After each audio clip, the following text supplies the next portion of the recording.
आप एक गांव में आज आए हैं, तो अपने गांव के अनुभव को साझा करिए कि कैसा लगा आपको इस गांव में आके।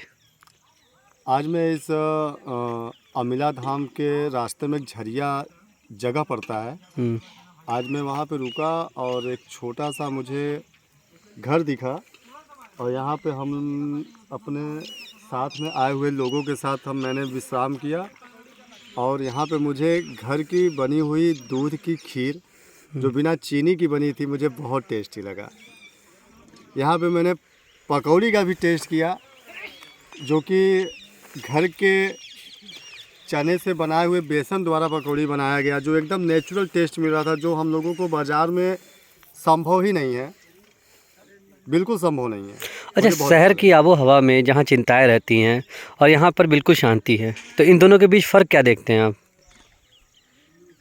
इन दोनों के बीच सबसे बड़ा फ़र्क है अगर तो एक शुद्ध वातावरण का फ़र्क है। मैं यहाँ पे जो अभी महसूस कर पा रहा हूँ, यहाँ का रहन सहन, यहाँ का खान पान, वाकई शहर से इसको बिल्कुल कंपेयर नहीं कर सकते, बिल्कुल अलग है, सु, एकदम नेचुरल। सुबह से तकरीबन 8 घंटे हो गए आपको यहाँ आए हुए और आपके फ़ोन में नेटवर्क नहीं है। ऐसे में चिंताएं नहीं सता रही हैं कि लोगों का फ़ोन आ रहा होगा, या इन चीज़ों से दूर हैं इस समय आप? सच तो यह है कि बिल्कुल चिंता मुक्त हूँ मैं। और उससे बड़ा सच है कि काश इस गांव में मुझे आजीवन रहने का मौका मिलता, जो कि पॉसिबल नहीं है क्योंकि सुख सुविधाओं से थोड़ा सा वंचित रहती हैं गांव। चूँकि सरकारें अथक प्रयास कर रही हैं कि नल की व्यवस्था हो जाए, विद्यालय की व्यवस्था हो जाए, हॉस्पिटल की व्यवस्था हो जाए, हर चीज़ की व्यवस्था हो जाए, फिर भी कुछ कमियां रह जाती हैं थोड़ी बहुत, जिसके अभाव में हम शहर से जुड़ना पसंद करते हैं। अच्छा, शहरों में लोग बिजली, पानी और सारी ज़रूरत की चीज़ें मिल जाती हैं, वहीं गांव में आपको दूर दूर तक एक बल्ब भी नहीं दिख रहा, बिजली नहीं दिख रही है। बावजूद इसके लोग कहते हैं कि गांव में सुकून है। तो आप कैसे मानते हैं कि गांव में ज़्यादा सुकून है और शहरों में नहीं है, जबकि वहाँ सारी सुविधाएं हैं? जैसा कि अभी मैंने कुछ मिनट पहले आपसे कहा कि जो चीज़ शहर में है वो चीज़ गांव में नहीं है, लेकिन जो चीज़ गांव में है सेम वही चीज़ शहर में नहीं है। इसको हम टैली नहीं कर सकते।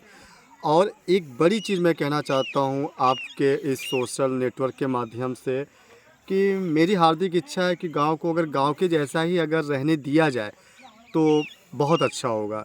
लेकिन मैं देख रहा हूँ जिस प्रकार से आबादी बढ़ रही है, गांव से खपड़े गायब हो रहे हैं, पक्के मकाने बन रहे हैं, तो इससे कहीं ना कहीं वो जो सुंदरता है, वो जो खेत खलिहान मचान सब कुछ देखने को मिलती है हम लोगों को, शायद आने वाले समय में हम इससे वंचित रह जाएं। ये एक बड़ा विषय है। अच्छा, कभी कहा जाता था कि भारत सोने की चिड़िया है और भारत की सच्ची खूबसूरती गांव में निहित होती है। यहाँ तक कि पंडित जवाहरलाल नेहरू जब सोनभद्र आए थे, तो उन्होंने भी कहा था कि भारत का स्विट्ज़रलैंड है। तो आपको लगता है कि वाकई में ये गांव का जो खूबसूरती है वही भारत का स्विट्ज़रलैंड है? हमारे गांव की खूबसूरती किसी एक चीज़ के ऊपर निर्भर नहीं है। गांव की खूबसूरती का तात्पर्य ये है कि यहाँ की जो छोटी छोटी चीज़ें हैं, जैसे मिट्टी से बनी हुई बर्तनें, लकड़ी से बनी हुई चीज़ें और मिट्टी के दीवार से बनी हुई मकानें, ये सब चीज़ों को जब आप नज़दीक से देखेंगे, उसके बीच में जब आप महसूस करेंगे, आप रहेंगे, तब जाके आपको लगेगा कि ये वाकई में ताजी मकई हर मक्का जो जगह लेके से आया एक हूँ। अलग जगह चलिए। है, एक अलग दुनिया है।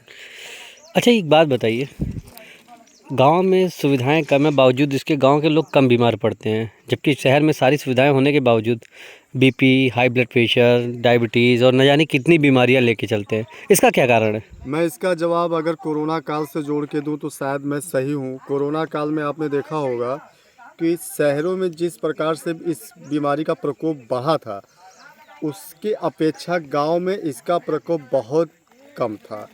इसका मेन कारण यही है कि गांव में जो शुद्ध वातावरण है, उसी का देन है कि लोग इस प्रकोप से बचे थे।